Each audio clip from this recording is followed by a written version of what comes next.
How's it going, guys? Shizukat's here, and today I'm going to be giving you guys part 2 of my Glossom guide. I'm a bit late to the party, so thanks to all of you for your patience.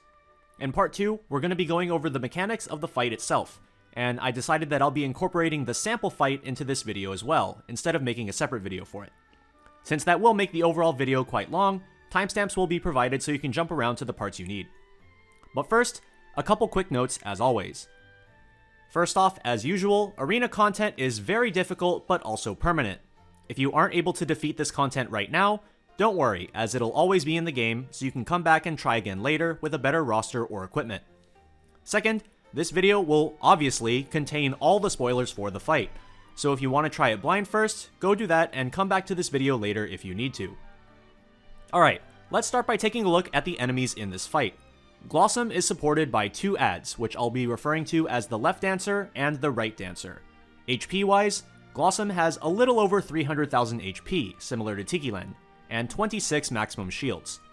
The adds in this fight have roughly 200,000 HP apiece, with the left dancer having 14 maximum shields and the right dancer having 12.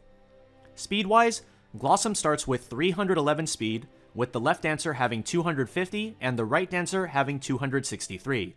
However, one of the adds can cast a 15% speed buff to the entire enemy squad, bringing their speeds up to 357, 287, and 302 respectively. Weakness-wise, Glossom is weak to spears, axes, and dark, while both adds have the same set of weaknesses: sword, spear, wind, and dark. With all 3 enemies being weak to axe and dark, those would likely be your 2 main avenues of attack in this fight. Characters such as Primrose and Teo, who have 2-hit AoE Dark and Axe respectively, are very strong for this fight, but in today's video, we won't be using Primrose. Going over the enemy attacks, let's start with the 2 dancers. The dancer on the right uses physical base attacks. She can do a 2-hit fan single target as well as a 1-hit fan AoE. For buffs, she can cast a 15% team-wide speed up for 3 turns, which was mentioned earlier, and she can cast a team-wide crit buff, which also lasts for 3 turns. For the left dancer, she prefers using magic-based attacks. She has a 1-hit single-target light, as well as a 1-hit AoE light. She also has an AoE magic and magic defense buff that lasts for 3 turns, and she can apply a light defense down debuff to your front row, which lasts for 3 turns as well. Now on to Glossom himself. As with Tikilen, many of his attacking options mirror those in his actual kit when he joins your roster as a playable character. On the attacking side, he has a 3-hit fan random target, 3-hit lightning random target, 1-hit fan AoE that inflicts defense down, and 1-hit lightning AoE. Additionally, he has 2 special fan attacks, a 1-hit and 2-hit single target, which will force the target character to switch with the unit behind them. If the unit in that row has not yet acted that turn, that entire row will lose its action for the turn. This can be really annoying, especially since Glossom's speed is very high and he will often move before most of your team. Lastly, for buffs, Glossom can cast a team-wide attack and defense buff, which lasts for 3 turns. Upon reaching around 50% HP, Glossom will start taking 2 actions per turn. In order to initiate this phase, it uses up one of his actions.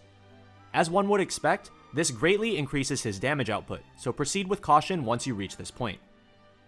Upon reaching around 20 to 25% HP, Glossom will enter his gimmick phase. Whereas Tikilen gained immunity to non-crits, Glossom will instead lock away his weaknesses to spear and axe until you break him, which means the only way to knock down his shields is with dark attacks or shield cracks from thieves. Additionally, upon entering this phase, Glossom will grant himself 4 turns of attack, magic, defense, and speed up, bringing his already high speed to 373. His aura attack consists of 2 back-to-back attacks, since by this point he will be giving himself 2 actions per turn. The first is a 4-hit random target fan, which can also inflict defense down on each hit, while the second action is random. However, if you can line up his aura attack with hitting Glossom below his gimmick phase HP threshold, he will actually waste one of his actions going into his gimmick phase instead of using it to attack you. Alright, let's get into the fight itself. Just like in my Tikilen video, I'll only be using 2 5-star units and filling out the rest of the team with 4 stars. And yes, while I understand that my 4-star units are as maxed out as they could possibly be in terms of both level and awakening, it would still be preferable for you guys to use some of the many powerful 5-star options such as Primrose, Fior, Odette, and Viola, which hopefully you guys have at least a few of. For today's video, I'm going to be using Teo and Tressa as my 5 stars, with the 4-star characters being Wingate and Hines for dark attackers, Rodion mainly as an axe attacker but also for being able to use dark, Noelle as a wind attacker, Kurtz for debuffing, and Mina as a defensive buffer. For weapons, I'm using BTs on all possible units except Teo.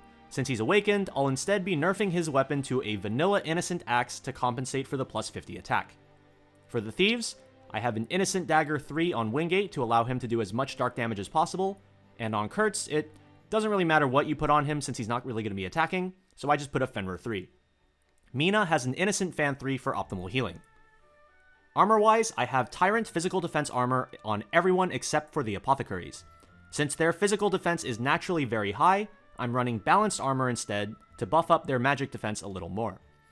For accessories, I've put a lot of HP on Tressa just to ensure she doesn't get annihilated by Glossom's aura attack. Her Hang Tough passive will leave her at 1 HP if she does get into trouble. I have Dragon Scarf 4 and 3 on Teo, as he's going to be a massive contributor to this fight with his AoE regen and axe abilities, so I want him to always have enough SP to function. However, if you're including Primrose on your team, I would suggest putting the Dragon Scarves on her instead. As usual, the best available HP regen scarves go on the unit behind Teo, in this case Mina, since she will never be the recipient of Teo's regen. For skills, most of the setups mirror the ones from part 1 of my guide. For Tressa's kit, I've chosen to use her 3-hit Prio Spear, 2-hit Wind AoE, and Taunt. Sidestep is an excellent alternative to her 3-hit Priority Spear if you want to play more safe.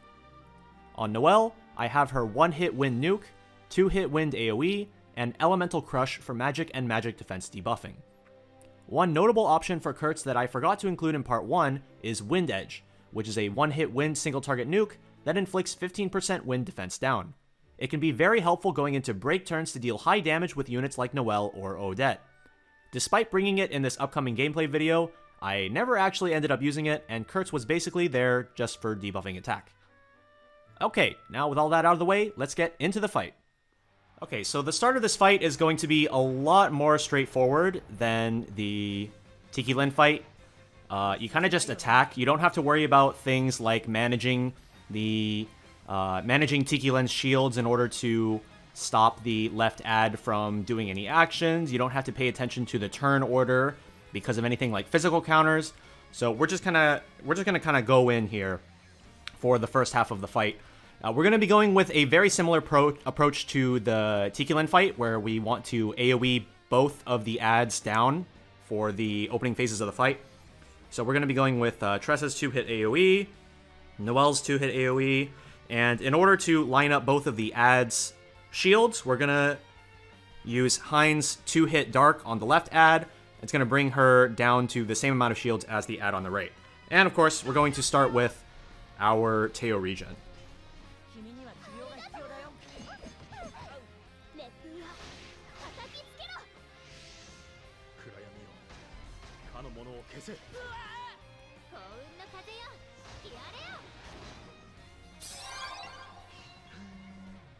Okay, I'm going to spend this next turn using Kurtz's anti-attack on Glossom.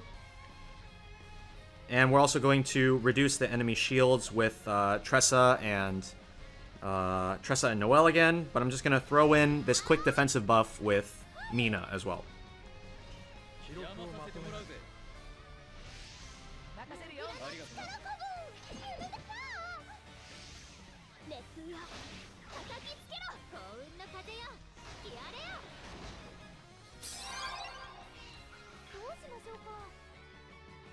Okay, so on this turn, I'm going to be aiming to set up a break on the next turn. So I'm going to use these AoE skills.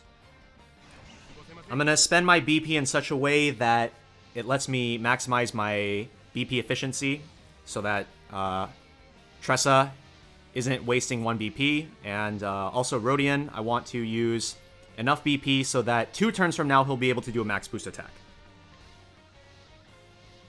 As for this lane, I'm simply just going to recast anti-attack, and we'll go ahead and have Teo cast some more regen.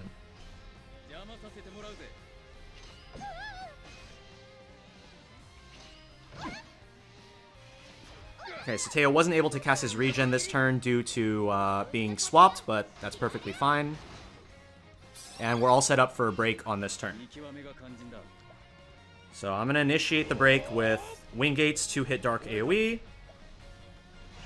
We'll have Noelle use her AoE.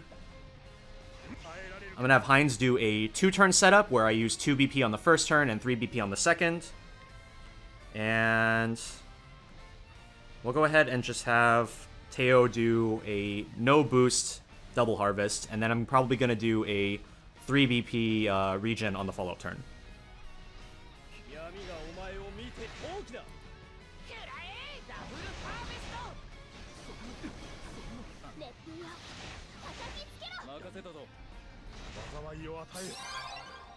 Okay, in the Wingate lane, we'll switch back to Tressa so that she can use her Wind AoE. We'll switch here to Rodion so he can use his at max boost, and we'll max boost regen.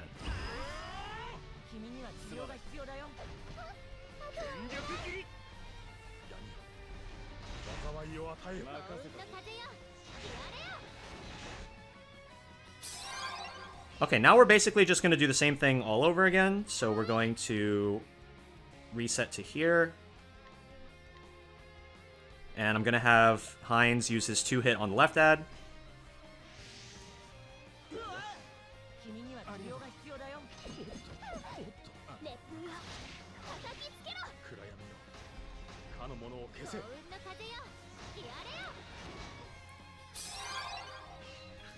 Okay, I think we're in a pretty good position, a good enough position where we can just set up the 2 ads to go down to 1 on this turn. So we'll go ahead and... yeah, this looks fine to me. So we'll have 7 AoEs total, which will bring both of the ads down to 1. Although I think somebody might be getting swapped this turn. No, it's a buff. Okay.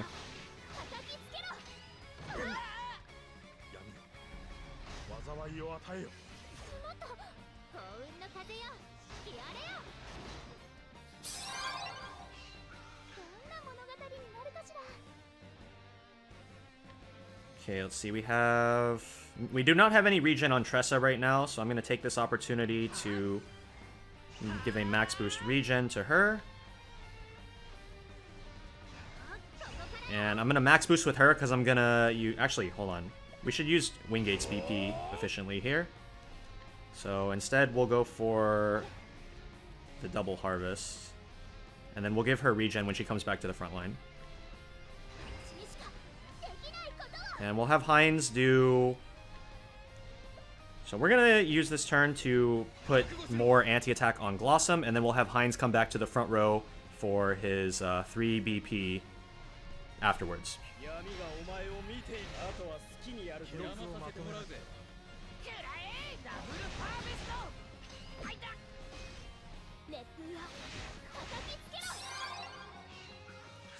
Alright, we can have Tressa max boost this, Rodion max boost, Heinz max boost AoE, and we'll just do a single BP double harvest. I still need to get regen back on Tressa, so we'll do that on the follow-up turn.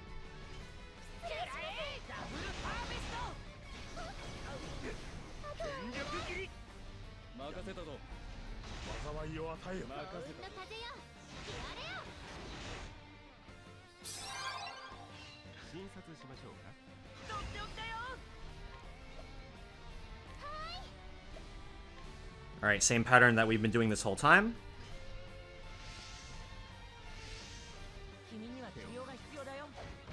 On this particular rotation, though, my goal is going to be to get Glossom to be broken at the same time as the ads. So I'm going to be paying close attention to what element between wind and dark that I'm using to hit the enemies. I also want Tressa to get some of her SP back, so I'm going to have her swap with Wingate in the back row. And we'll go ahead and go in with an Axe AoE here. We want to switch Heinz to AoE. And we'll just go ahead and cast Regen. Since Wingate doesn't have any Regen right now, we want to put some of that on him.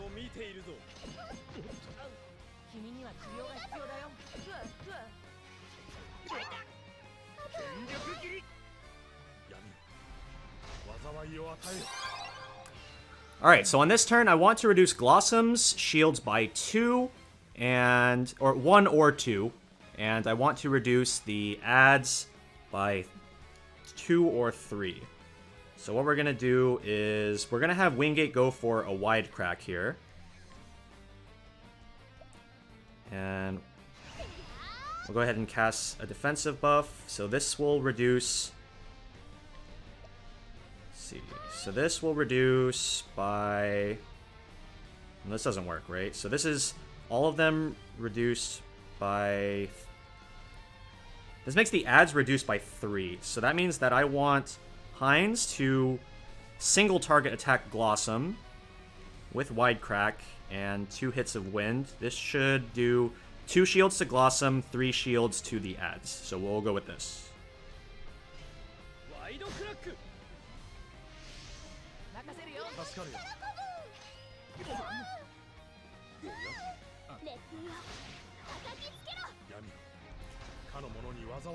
Okay, and now we're all set to go. I'm gonna go ahead and do 3 BP with Hines, and then I'm gonna follow up with Kurt's anti-attack on the second turn of the break. We'll go in with a 3 BP here, double harvest here, and Wingate should immediately break, and everybody will follow up with their damage afterwards.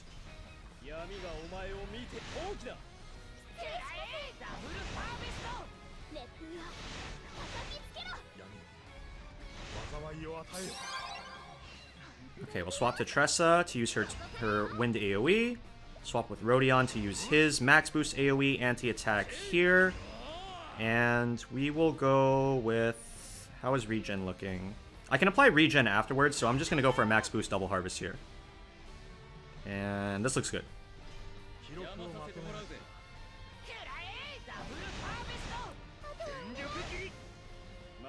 So one of the adds is down, and the other one is very low.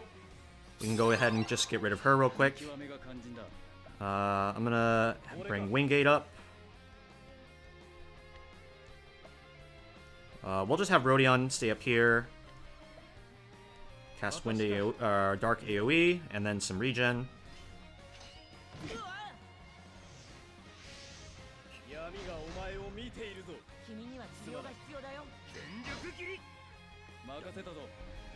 Looks like one more turn to clear off the add. So what I'm actually going to do here is I'm going to have Tressa cast her 3-hit priority spear. So Tressa is a really slow unit, and Mina is a really fast unit. So normally, if I wanted to have Mina apply this defensive buff, I would have to wait an additional turn for Tressa to get into the front row in order to do so. But this way, I can have Tressa priority up to the front, and then Mina can cast her defensive buff afterwards. And the reason I want to do this is because I want to start setting up Tressa with 25% defense up between Mina's 2 defensive buffs for potentially tanking Glossom's aura attack later on in the fight. And as for the other guys in the front row, we're just going to keep them as is.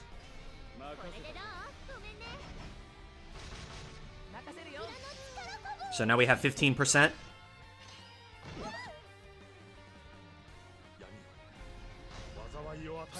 Second ad is still there.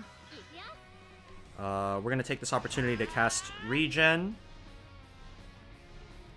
And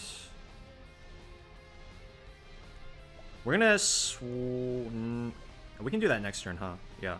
So for safety reasons, I'm going to do a Wingate swap here. We can go ahead and cast Max Boost Elemental Crush on Glossom. And Wingate should be able to... Between Wingate and Hines, they should be able to eliminate the ad on this turn. Okay, there we go.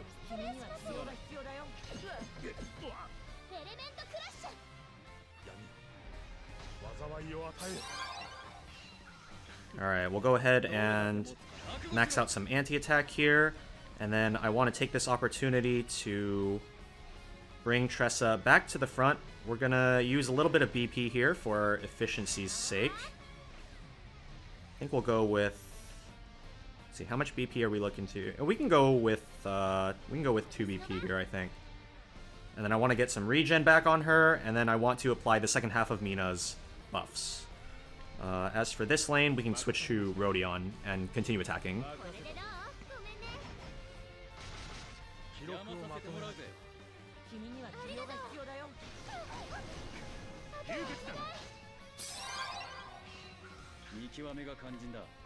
We'll just go with a normal attack for this turn to save SP, and then we'll apply the second half of Mina's buffs. Heinz will come back to the front. We'll probably use 1 BP here, 1 BP here.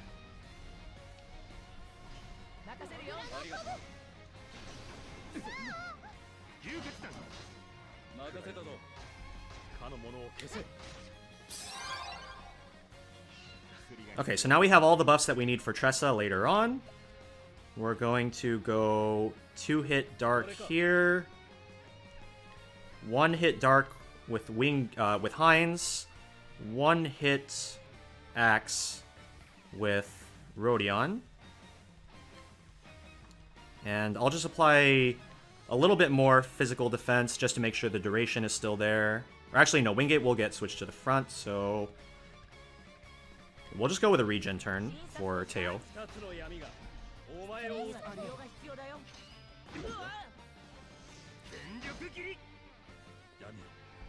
And now we're all set up for the break turn. We're going to initiate the break with Tressa's priority spear. And Rodion will do 3 BP axe. We'll do 2 BP nuke.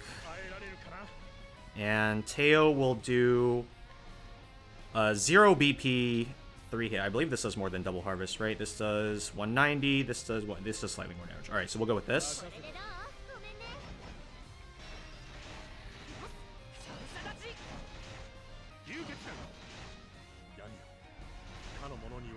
And then as for the amount of BP we're going to use this turn on our axe units, we're going to use BP in a way that they have 3 BP going into the next turn. So we'll go ahead and do this. We're not going to use any BP on Rodion.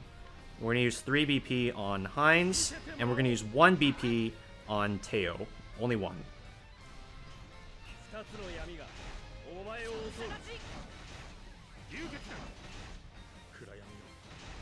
So the reason we're using specifically this much BP on our axe units is because we're going to max boost attack this turn in order to try to reduce Glossom's shields as much as possible going into his gimmick phase. So we're doing 4-hit Tressa, 4-hit Rodion, 4-hit Teo, and 2-hit Heinz. This is the right skill, right? Yeah.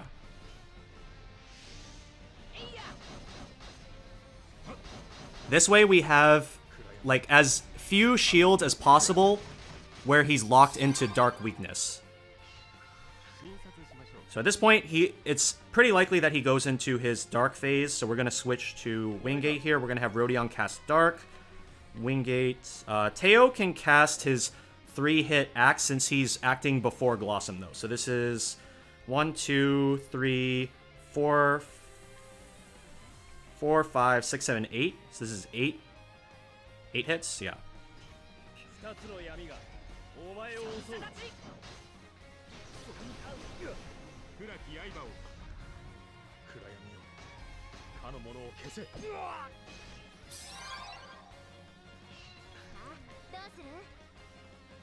And it actually looks like we might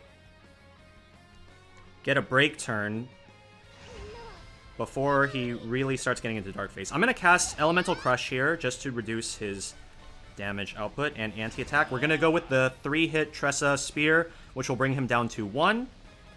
And we'll just make sure that everyone is nice and defensive buffed up just in case.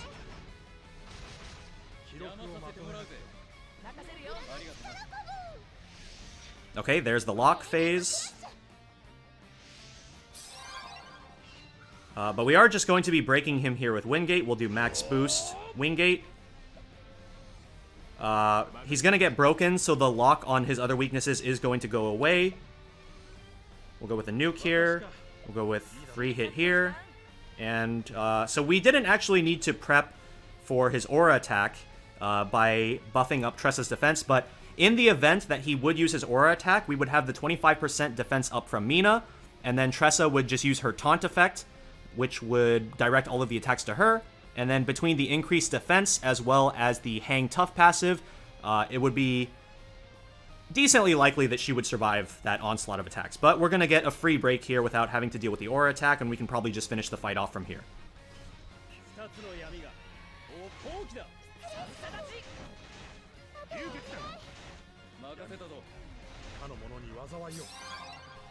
Alright, and then on this turn, we're just going to go ahead and max boost everything, and we're just going to hope he dies.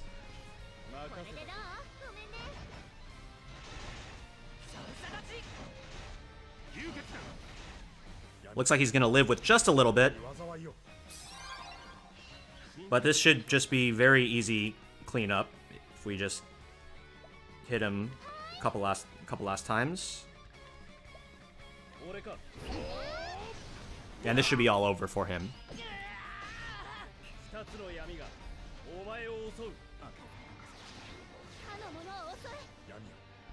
And there we go. 28 turns. Pretty good. That's about the time span that I predicted that this fight would end up going. Alright, so that does it for the Glossom Guide. Hope you guys all enjoyed, and if you guys have any questions, as always, feel free to leave those down in the comment section below. Coming up next, I'm going to have the Glossom character overview and evaluation, so you guys can see just what this character is all about, and how you can use him on your team, because he is a very, very useful unit. And until then, this has been Shizukats, and I'll see you guys in the next one. Bye!